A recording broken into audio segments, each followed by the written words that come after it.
This meeting has been a long time coming, hasn't it? You've come a long ways, literally, and I suspect figuratively as well. Hello everyone, and welcome to the 174th episode of Analyzing Evil, featuring Mr. House from the Fallout franchise. In the Fallout universe, there's no shortage of morally questionable characters, and for a world ravaged by nuclear war that hides mutated beasts and bandits behind every corner, things can get a bit complicated as far as morality is concerned. One such complex individual is our subject for this video, Mr. Robert House, the enigmatic leader of New Vegas pulling the strings of all around him from the shadows of his would-be technological utopia, a man dreaming of a better tomorrow while trying to preserve his golden past. Much like Andrew Ryan of BioShock fame, Mr. House was inspired by some of the great business magnates of the past, namely Howard Hughes. And speaking of Andrew Ryan, there's even an homage to Andrew Ryan in the form of, and spoiler alert here, an achievement you can get if you kill him in the same way you kill Andrew Ryan in the first BioShock game. Armin Shimmerman and Rene Auberjonois acted alongside each other in several different projects like Star Trek Deep Space Nine and Boston Legal, and they were also good friends as well. So the similarities between Ryan and House are present even outside their respective universes, which is pretty interesting. Anyway, in this video, we're going to explore whether or not this man of dubious intentions can truly be called evil, or whether he might lie somewhere in between on the spectrum of morality. But before we do that, I have a pretty interesting new sponsor to tell you all about. And if you couldn't tell by my little change of appearance here, they're a clothing brand, specifically one that caters to gamers, and they're called Toro.AG. Have you ever wanted to wear your favorite RPG classes on your sleeve? Well, now you can, as Toro.AG offers outerwear and other accessories inspired by some of the classic RPG classes like warriors, mages, and archers. What you see me wearing here is their assassin cardigan, and like all other class cardigans, it features beautiful embroidery in the form of a skills action bar design on the left sleeve, this fancy looking dagger on the right, a health and mana bar on the chest, and two more deadly daggers on the back. And each cardigan features different weapon and skill designs, depending on your class. Everything Toro.AG has to offer is high quality and beautifully made, and I was pretty blown away by all the amazing stuff they have in their store. And I think you might be too. So be sure to check out the link you're seeing on your screen now, or click the link down in the description to see all that Toro.AG has to offer. And as an added bonus, be sure to use my code VILE at checkout to receive a special discount they're offering just for you. Thank you Toro.AG for sponsoring this video. Now without further ado, let's begin.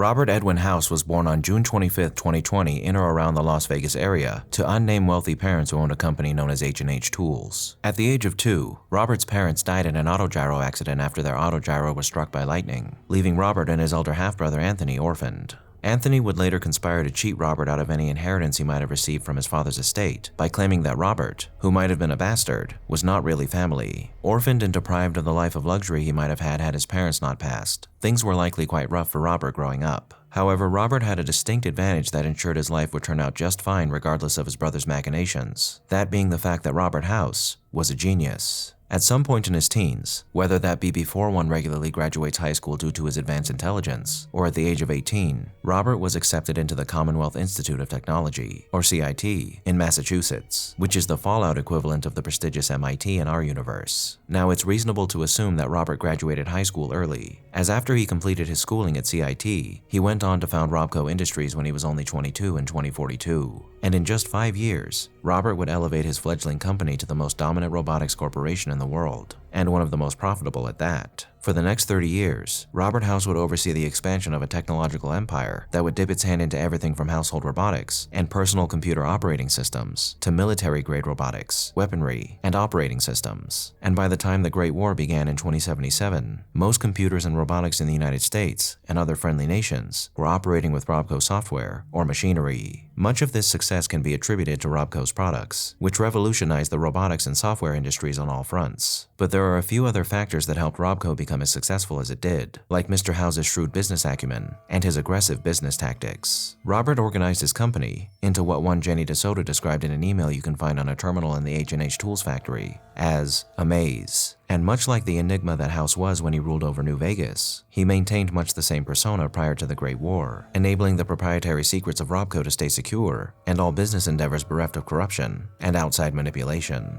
As far as aggressive business tactics are concerned, RobCo was known for eventually gaining a sizable monopoly in several industries, as it would seem that as soon as he was able, Mr. House began taking over other corporations. And if those takeovers had to be hostile, well, so be it. Robert House would do whatever necessary to acquire his competition if it suited his aims, and several corporations were absorbed by RobCo due to his machinations, like his family's company H&H, which RobCo was in the process of acquiring via stock manipulation a few years prior to the Great War. But Mr. House wasn't against making partnerships when they were more accommodating to his ambitions, and RobCo partnered with companies like Vault-Tec to service their needs with their Pip-Boy line of products, and they were also a sponsor of Nuka-Cola's amusement park Nuka World with the RobCo Battle Zone. In fact, the latter example was part of another component of RobCo's success, the importance Robert placed on maintaining a pristine public image for his not-so-pristine corporation, as not only was RobCo everywhere, but they were seemingly well respected as well due to their various PR campaigns. In essence, what Mr. House's history tells us is that he was an exceptional businessman who was majorly responsible for taking his company from nothing to the heights of wealth and power, and he did so by utilizing every scrupulous and unscrupulous tactic in business to do so, and he did so perhaps better than anyone else in history ever had. So is there anything evil about who Mr. House was and his actions in the pre-war Fallout universe? Sort of. Hostile takeovers and establishing monopolies aren't the greatest business practices, and one could argue that they're evil things to engage in. And I'm sure in the various scenarios in which Robert House attempted to further his business using these tactics, many people's livelihoods, or even their lives in general, may have been impacted. But unfortunately, these things are more so byproducts of a capitalist system that pretty much come with the territory, no matter which successful corporation you're looking into. Pre-war Robert House and his company essentially operated how you'd expect a CEO in a corporation of that size to. And while there's definitely quite a lot of moral ambiguity to the actions of mega corporations and their leaders, and I mean quite a lot, as far as Mr. House is concerned during this time period, I'd more so call him ruthlessly ambitious than I would evil. No, the point of bringing up who he was prior to the war is to highlight something interesting that you can't really find in most stories. And that's how any skills a person might have prior to a near world-ending apocalypse can potentially translate into actions and behaviors that one might not have expected to occur had the world remained intact. And such is the case with Mr. House, as all of these aspects of pre-war Robert House are very much present in the way he operates New Vegas and in his ambitions. Mr. House was ever mindful of current events and how they'd impact the future of not just his business endeavors, but the world at large. And in 2065, he had calculated that the world would be engulfed in a nuclear war within the next 15 years, and so he began making preparations for the inevitable. After expanding his lifespan by wiring himself into a contraption hooked into his supercomputer and shoring up the defenses of the Lucky 38 in Las Vegas, Mr. House was nearly poised to fend off any looming threat that the oncoming nuclear war could throw at him. But a mere 20 hours before his plans were to be completed, the world was engulfed in nuclear war. And due to this miscalculation, Mr. House was unable to retrieve one of the most crucial components of his defense systems, the Platinum chip, which held the data necessary to upgrade the Lucky 38's missile defense systems and other aspects of its defenses, like his Securitron police force, which would have turned them into deadly self-repairing weapons of war that could deter any potential threat to Las Vegas following the conclusion of the nuclear attacks. Because the chip didn't arrive in time, the missile defense system he had in place was only able to deter some of the nuclear warheads, and though none hit the city itself, some did hit the surrounding areas. And because he was forced to work with an inferior version of his operating system, he had to contend with numerous malfunctions and system crashes that led to him being placed into a coma for 51 years. In the meantime, without the proper defenses in place to secure the city, scavengers from the wastelands picked apart the remnants of Las Vegas and rendered most of it a hulking ruin, much like the other cities across the world. Despite the inadequate facilities though, Mr. House ensured that the Lucky 38 would remain impenetrable. And though his precious Vegas was now the ruinous haunt of bandits and raiders, the Lucky 38 remained a stalwart bastion that housed the sleeping Robert House and his army of Securitrons, still running well and waiting for the day when all would be made right again by the guiding hand of their chairman. And indeed, when Robert woke up in 2138, he saw the conditions of his city and calculated that with his inferior force of Securitrons, he wouldn't be able to reassert his control or further his ambitions. Not yet, at least. And so Mr. House waited, biding his time until the conditions were right for him to re-emerge and once again ignite his plan for the preservation of Las Vegas and the human race. Those conditions finally presented themselves a staggering 136 years later, when the new California Republic began sending scouts to the Hoover Dam in preparation to retake it in a conflict with Caesar's Legion. Sending his Securitrons forth from the Lucky 38, House issued an ultimatum to the warring bands and tribes of bandits and raiders who made Las Vegas their home, letting them know via his Securitrons that they had only 3 options: join him, leave Las Vegas, or die. Only the Great Khans and the Kings refused to join with Mr. House, with the Great Khans leaving Vegas and the Kings occupying the Freeside district. The rest of them were recruited and reorganized into the 3 families of Las Vegas: the White Glove Society, the Omertas, and the Chairman. thereafter christening Las Vegas as the Free Economic Zone of New Vegas, with himself as CEO of the entire operation. With a Securitron police force in place, and the three families acting as the human overseers of this fledgling city-state, Mr. House now had a seat at the table with the other power brokers of the wasteland, and seeing that fighting a war against House would cost them a significant amount of lives, and give Caesar's Legion a massive lead in their war, after their advanced forces had arrived at the dam, Mr. House sent a Securitron to negotiate with them to establish a treaty, which they did, agreeing that 95% of the Hoover Dam's power and water would be sent to the NCR, McCarran International Airport was to be used as a base for the NCR, and that an NCR embassy should be established on the Strip. In return, the NCR recognized House's sovereignty over the Strip, and they agreed to send the remaining 5% of power and water to the New Vegas Strip, and they also agreed that NCR citizens and military personnel were free to come and go from New Vegas to bolster its economy, all of which allowed House to secure his foothold in the Mojave while simultaneously expanding his coffers significantly. So in a calculated show of patience and foresight, Mr. House asserted his control over New Vegas and established a thriving business on the New Vegas Strip, ruling from his Lucky 38 headquarters via his Securitrons. And as far as ruling Vegas goes, there's a few things to note about how he handles all of its affairs. For one, everything outside the Strip is essentially of no concern to Mr. House. The Securitrons patrol the Strip, and the three families toil to keep the casinos running and repaired. But in places like Freeside, the district where the Kings live and operate, things are much different. In Freeside, there are no laws, and there is no order, and that's because Mr. House effectively abandoned Freeside and the people who live there, building a wall around it to keep the seedy elements that had developed there from sullying his precious Strip. And Freeside is little more than a ghetto, where strife and misery are daily facets of life for its people. As far as business is concerned, the three families that operate the Strip in House's name take much of their inspiration from the five families of New York. And while they are considered employees of Mr. House's, they're also various tribes of raiders who have been promoted from raider to gangster. And much like the people of Freeside, the three families are largely left to their own devices so long as they abide by the rules laid out by Mr. House, which translates to all sorts of nefarious behavior unofficially being sanctioned by House. As far as legitimate business is concerned, all the vendors who operate on the Strip are subject to a hefty 50% tax on their profits, which is sent directly to Mr. House's coffers. And this is quite the large tax to place on business owners, in addition to whatever other fees Mr. House exacts from them. So in essence, life in New Vegas is good for some, but only the some that align themselves with Mr. House's goals. And the rest, well, they're non-factors in the endless equation that's running through House's mind. Speaking of goals though, aside from survival and the preservation of the Las Vegas of old, what are Mr. House's goals? As you progress through the story, we learn that once he acquires the platinum chip, Mr. House planned to either destroy, assimilate, or pacify all the surrounding factions in the Mojave in order to make New Vegas secure and ensure that his true goal would be allowed to flourish unhindered. The establishment of New Vegas as the new center of human civilization, and the fulfillment of a plan to send colonizing spaceships across the stars to find new planets for humans to colonize, so man might start anew and escape from the follies of his past. And all of this would be accomplished by Mr. House ruling as an autocrat, a dictator who wouldn't necessarily pry into the private lives of people and dictate their day-to-day lives, but one that would force those that he ruled over to abide by his terms, so he might see his goals through to the end, or else. Now, when we compare Mr. House's plan to that of the other factions fighting for control in this world, we find that what he has in store for the human race is probably the best option we have in this scenario, as Mr. House is the only one who has an eye on the future. The NCR is essentially a successor to the United States, and it operates in much the same way with all of its flaws and its virtues. While this is all well and good, what the United States was and is leaves much to be desired in many respects. And though there are many things within our past that we can look to in order to help us move forward, relying on old world ideals in a world that was destroyed by those ideals is short-sighted to say the least. And the NCR suffers heavily from corruption, moral and social backsliding, and imperialist attitudes that aim to reclaim the entirety of the US due to the NCR's claim of being the legal successor of that nation. And with the NCR, it seems that their ultimate goal boils down to more of the same.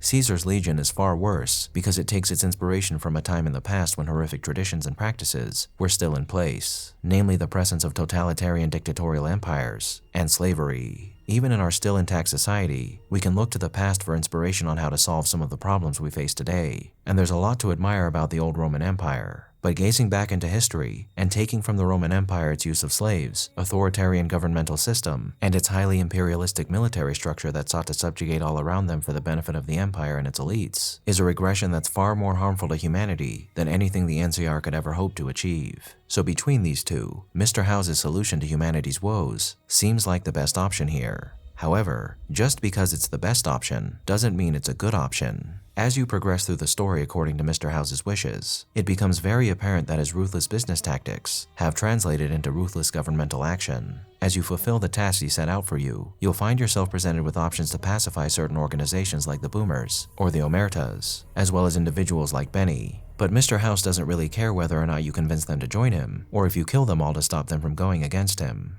Likewise, at one point he tasks you with eliminating the Brotherhood of Steel, never even giving you the option to reason with them. Of course, by the time you've accomplished all these tasks, he orchestrates the downfall of the Legion during the Second Battle of the Hoover Dam, which was probably for the best, and then he leaves it up to your discretion as to whether or not the general in charge of the NCR's forces, General Oliver, is to be exterminated or set free alongside his many soldiers. After he's won this victory, and order and security has been renewed in New Vegas, he also sends his Securitron army into Freeside to pacify them, and depending on whether or not the Kings chose to enter into a truce with the NCR, ease tensions with them, or fight a war with them, Mr. House will either tell the Kings to leave New Vegas, and slaughters them when they refuse, enforce an uneasy order within Freeside, and slaughter them all once they decide to rebel sometime later, or coexist with them due to their willingness to fight against the NCR on the side of New Vegas. Even if the latter occurs, it shows how far Mr. House is willing to go in order to maintain his position in New Vegas and the optimal conditions for the plans he seeks to further. Now, all of these things are less than admirable, but there's something to consider when examining the brutal actions Mr. House takes against his enemies. The fact that the world after the Great War is a treacherous place that often requires a firm hand guiding any given society in order for it to come out the other side peaceful and prosperous. All around anyone trying to make it in this new world are mutants, raiders, ghouls, violent legions, imperialists, and more. And when all around you are taking drastic action in order to further their own goals, drastic action sometimes needs to be taken in response. I've mentioned this a few times in previous videos on similar topics, but in a world where the fabric of society has crumbled, the most efficient and effective way to save and preserve human life is to impose order upon any given populace that you might be able to control by whatever means necessary so you can stop the carnage that results from such a world-ending scenario from ravishing people's lives.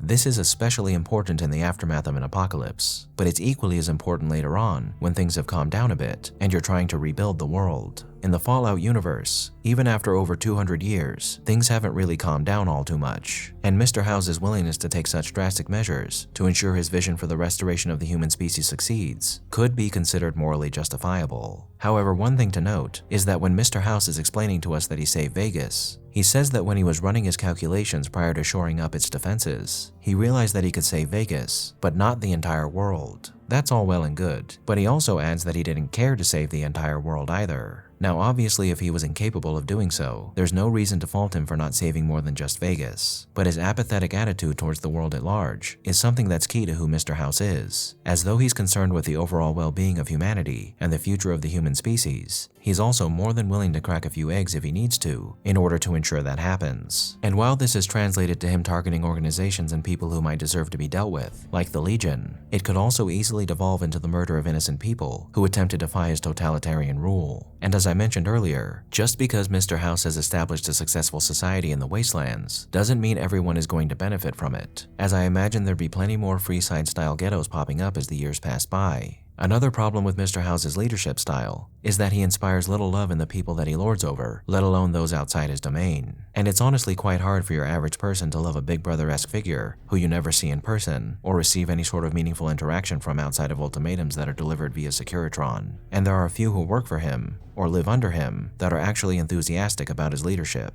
This makes sense when you consider that the people of New Vegas aren't necessarily citizens, but employees, cogs in House's machine that don't necessarily need to love him in order to serve him. Because for the machine-minded House, that's what human society essentially was to him, a machine.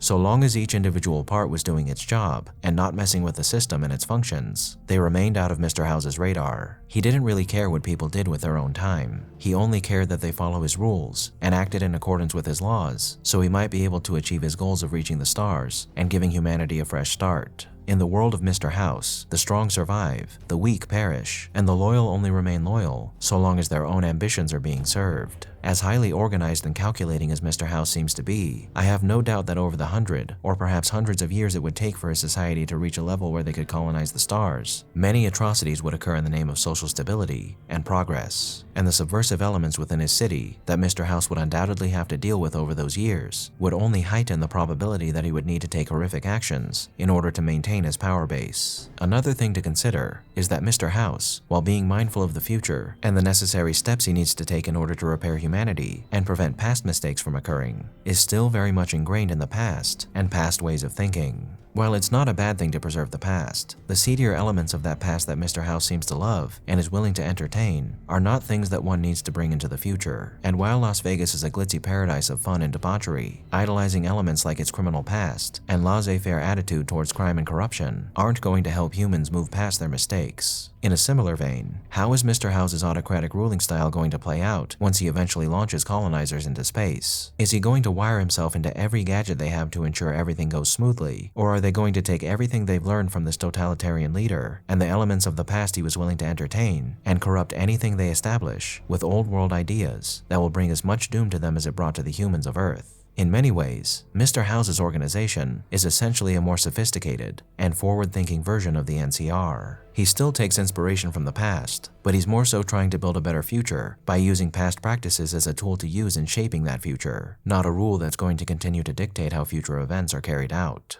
However, just like with the NCR, there's a lot of folly in that idea, as there's no guarantee that all these aspects of the past that you're using in the short term to build a better future won't carry over into that future. Furthermore, in some respects, as Ulysses and Joshua Graham say in so many words in the game, Mr. House is just Caesar with a bit more class, thought, and care put into his actions. As in many ways, he's just as tyrannical as Caesar is, albeit not nearly as brutal and barbaric. So in essence, Mr. House's ideas might be fine enough, but his execution of them leaves much to be desired. And if anyone came along looking to achieve Mr. House's goals, while also taking into consideration the well-being and health of everyone they ruled over, and not just those crucial to his plan, they'd be immediately preferable to the autocrat who's bound every person under his thumb to his will. So these are pretty much the reasons why people view Mr. House as the best option available, and also why he's reviled by others. And unfortunately, no matter which opinion you hold, it would seem that in a world where he's the lesser of many evils, you kind of have to take what you can get.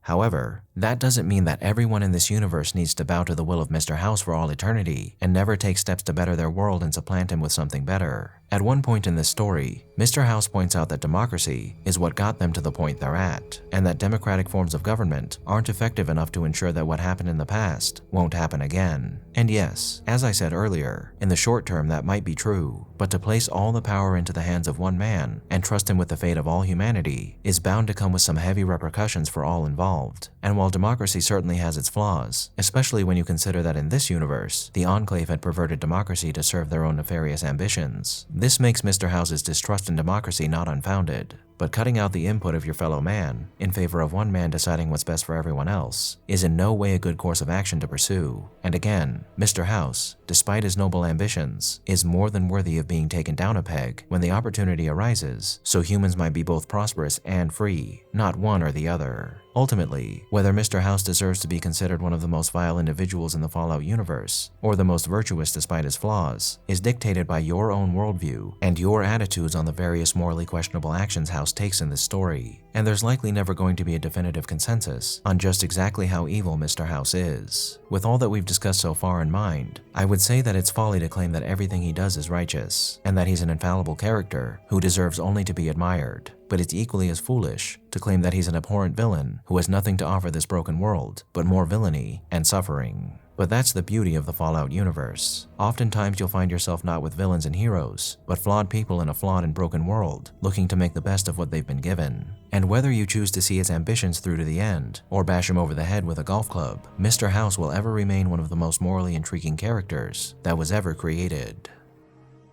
Thank you all for tuning in to this episode of Analyzing Evil, and I hope you've enjoyed. What are your thoughts on Mr. House? Let me know down below, and leave a suggestion for a villain you'd like to see featured while you're at it. If you liked this video, hit that thumbs up button, and make sure to subscribe if you haven't already. A big thank you to all of my subscribers, my patrons, and anyone who's decided to honor me with a super thank, and a most vile thank you to those whose names you're seeing on screen now.